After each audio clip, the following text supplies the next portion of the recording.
HealthGates is a digital system for patient data that is designed to advance the communication and delivery of health-related information for the pharmaceutical, healthcare providers, insurance industry, and also patients.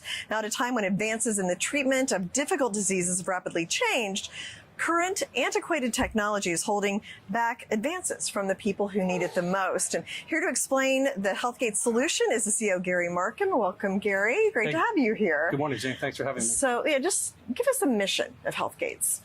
Well, our primary mission is to improve patient outcomes. So our strapline is the right treatment for the right patient at the right time. And we believe if those things come together, that outcomes will be better, costs will be lower, the delivery of medicine and the delivery of services to people will be more beneficial to them.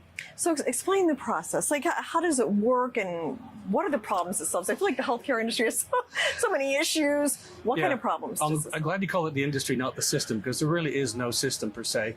It's a lot of privately held entities that are trying to do their own thing. I'm not saying they're not doing the right thing for the patient, but they all are, but they just do it in different ways. So there's a lot of siloing. So the two biggest problems we're trying to resolve are what's called delay and deny. It's called prior authorization. So when you go in and you see your physician and she or he say, well, you've got to go and have a treatment or a procedure or a scan or something, they'll apply to the insurance company and it's called prior authorization. Well, on the other side, the insurance company will try and deny that claim and then they'll delay that claim. And you probably saw last December, we had a tragic thing happen here in Midtown where the CEO of a very large insurance company was effectively taken away because of the hatred that has caused within, to the point where people have done that dastardly deed.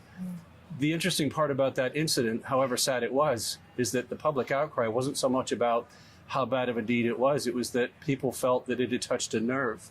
Because my aunt, my uncle, my brother, my sister, me personally have had a similar experience where I've gone through such things and they've been denied and delayed and I haven't had the treatment, or it's taken a big fight to get that prior approval done. So there's some changes we need to bring around there. So how do you fix that situation then? Technology. And if you look behind you, you're looking at a lot of technology in the stock exchange where it wasn't here years ago. So technology to create what we call interoperability. That's where systems can talk to one another. So a provider's system can talk to an insurance company, can talk to a pharmacy, can talk to the patient. So and bring everybody in, the same stakeholder group, so to speak. So there are laws coming into play that will require all the different stakeholders to come to the table. CMS 0057F, which is a federally mandated set of regulations, which is going to basically bring the payers' feet to the fire. And that is basically saying you need to basically deal with this in a more digitized way, and you also need to deal with it in a faster way. So making these prior authorization applications happen in, say, 72 hours or 48 hours or even 24 hours, as opposed to now, Jane, it can be weeks. And I know they're, profit driven. Yeah. So is there a way that they can still, make a profit, but also serve the customer and just be better for the whole industry? We believe that the right treatment for the right patient at the right time isn't just a mission statement or a strap line. It's actually the right thing to do. If you diagnose the patient with the right amount of data that the patient has different, allergies or what their current medical conditions are, and you align that with the type of treatment that you're planning to give them, this is the physician now, and you allow them to receive that treatment as early as possible, they will recover. They will get better. Their outcomes will be better, as opposed to denying it, which means they're just going to get more ill, and ultimately they end up in hospital, which ultimately costs the payer more money. Absolutely. So we're trying to speed the process up, which will actually reduce costs for everybody, including the insurance companies. Now, you're starting with pets, right? So explain the pet part of it and what you're doing with that. When does that launch and how does that work? So the second biggest problem we believe associated with the denial management of the prior auth is the consistency of medical records.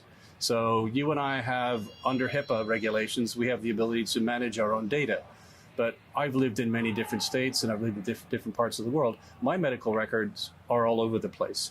And you don't have to move different countries or different states. You can move in the same town and go to a different provider, and your medical records are already in two different places. So we're looking to centralize that and create medical record mobility and portability by putting that in your own control in your own hands on your mobile phone. Yeah.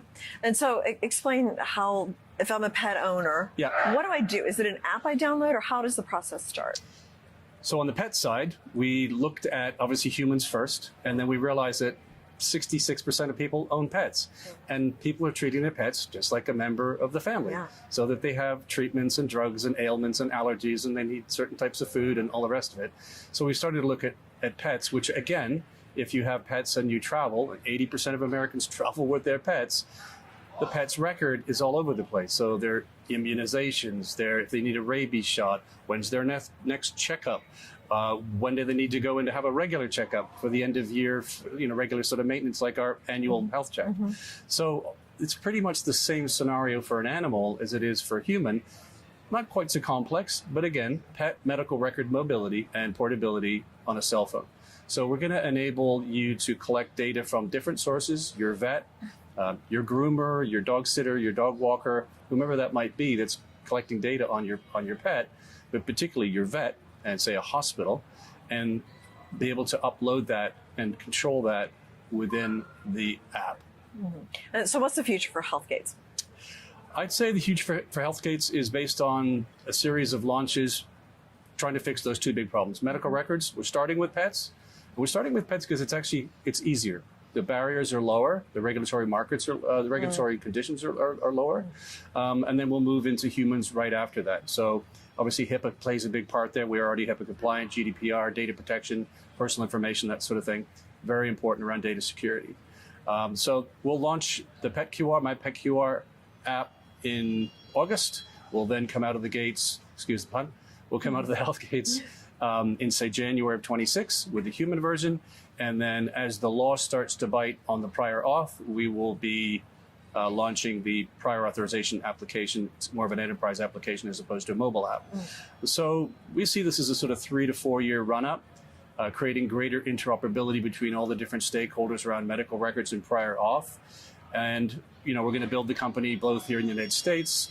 Obviously, pets are a common family member, whether you're in the UK or you're in Canada or you're in China. China is the second largest pet market in the world right now. So there's a lot to go after. And then obviously tying in with partners like travel companies, food companies, travel insurance companies, that sort of thing. So that you can, again, we're trying to democratize medical records for the person that cares the most. And the person that cares most about your medical records is you, just like I care more about my medical records than any third party. Similar for your pets. It'll give you the ability to look after your pet in a mobile app and not be scrambling around for pieces of paper. Yeah. Okay, Gary, thank you so much for coming in. Thank you, explaining HealthGates. Appreciate it. Thank you. Cheers.